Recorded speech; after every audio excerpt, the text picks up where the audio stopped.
लोकसभेच्या निवडणुका जाहीर झालेल्या आहेत आणि त्या पार्श्वभूमीवर महाराष्ट्रातून 45 पेक्षा जास्तीच्या जागा महायुतीच्या आल्या पाहिजे यासाठी प्रत्येक मतदारसंघामध्ये शिवसैनिक पदाधिकारी, महिला आघाडी, युवा सेना अतिशय सक्षमपणे त्यांनी काम केलं पाहिजे। त्या बाबतीमध्ये आढावा बैठक, तिथल्या मतदारसंघाची माहिती, त्या मतदारसंघाचे इश्यूज आणि मोदी साहेबांना आपल्या राज्यातून महाराष्ट्रातून 45 पेक्षा जास्तीच्या जागा मिळाल्या पाहिजे आणि त्यांचे हात बळकट झाले पाहिजे अशासाठी आजची आढावा बैठक होती। त्यामध्ये आमचे प्रत्येक मतदारसंघातले निरीक्षक असतील, त्या भागातले पदाधिकारी असतील, प्रवक्ते, नेते, जे स्टार प्रचारक, आमदार, खासदार, जिल्हा प्रमुख, तालुका प्रमुख या सगळ्यांची एक चर्चा झाली आणि या बैठकीमधून या जागा ज्या आहेत आपल्याला जिंकता कशा येतील यासाठी एक व्यूहरचना असेल आणि त्याचा आढावा असेल यासाठी ही बैठक होती, महत्वाची बैठक होती। उद्धव ठाकरे यांनी टीका करताना पुन्हा एकदा मोदींची तुलना ही औरंगजेबाशी केलेली आहे, त्याबद्दल आपली काय म्हणणं? खरं म्हणजे हे दुर्दैव आहे। देशभक्त आणि राष्ट्रभक्त या देशाचे प्रधानमंत्री मोदी साहेबांनी या देशाला एक नवा आयाम दिला, नवी उंची दिली आणि बाळासाहेबांचं जे स्वप्न होतं राम मंदिर बांधण्याचं, 370 कलम हटवण्याचं, ते त्यांनी पूर्ण केलं। अशा आदरणीय प्रधानमंत्री महोदयांना औरंगजेब म्हणणं म्हणजे या देशाचा अपमान आहे। हा खरं म्हणजे प्रधानमंत्री महोदयाला औरंगजेबाची तुलना, उपमा देणं हा देशद्रोह आहे आणि खऱ्या अर्थाने यांची निंदा करावी तेवढी थोडी आहे।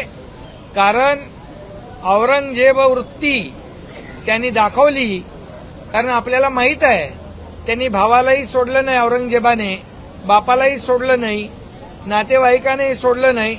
तीच वृत्ती, औरंगजेबी वृत्ती यांनी दाखवली या महाराष्ट्राला माहीत आहे आणि म्हणून त्यांच्याकडून दुसरं काय अपेक्षा करणार। परंतु याचं उत्तर या निवडणुकीमध्ये या महाराष्ट्रातली जनता मतपेटीच्या द्वारे देईल आणि मोदी साहेबांचा अपमान, त्याचं उट्ट, त्याचा सूड मतपेटीद्वारे या महाराष्ट्रातली जनता घेईल। उद्धव ठाकरे यांनी केंद्रीय गृहमंत्री अमित शहा यांच्यावरती टीका करताना म्हटलंय की मणिपूरमध्ये त्यांनी शेपूट घातलेला आहे, त्यावरती काय म्हणतात?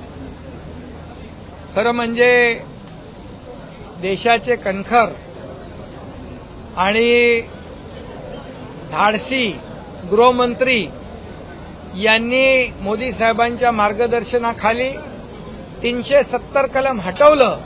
जे एक स्वप्न होतं किंवा स्वप्नवत वाटत होतं ते त्यांनी करून दाखवलं आणि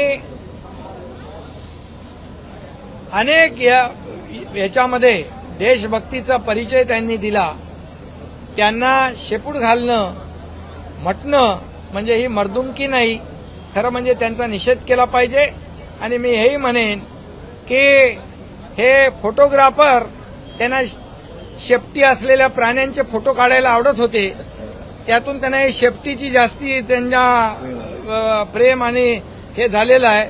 वेळ प्रसंगी शेपूट घालणारे, दिल्लीमध्ये जाणारे, दिल्लीच्या लोटांगण घालणारे आणि जेव्हा नोटीस आली की घाम फुटणारे, हे शेपूट घालणारे कोण आहेत? वेळेला शेपूट घालणारे कोण आहेत? आणि खुर्चीसाठी, सत्तेसाठी, मुख्यमंत्री पदासाठी कोणी शेपूट घातलं? सगळं सोडलं, विचार सोडले बाळासाहेबांचे। त्यामुळे मला वाटतं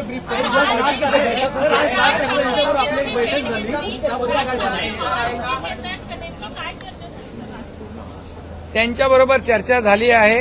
चर्चा सुरू आहे. योग्य वेळी योग्य निर्णय होईल. पण शिवसेनेच्या जागांची मागणी राज ठाकरे करतात. मनसेच्या माजी नगरसेविका ज्या आहेत त्या देखील तुमच्यात प्रवेश केलेला आहे. एकीकडे बैठक हिंदी में क्या चलो बोलो. हिंदी में सर, राज ठाकरे दावा करतात. यात कितपत तथ्य आहे? चर्चा चालू आहे. योग्य वेळी योग्य निर्णय होईल. ते आता समविचारी पक्षाशी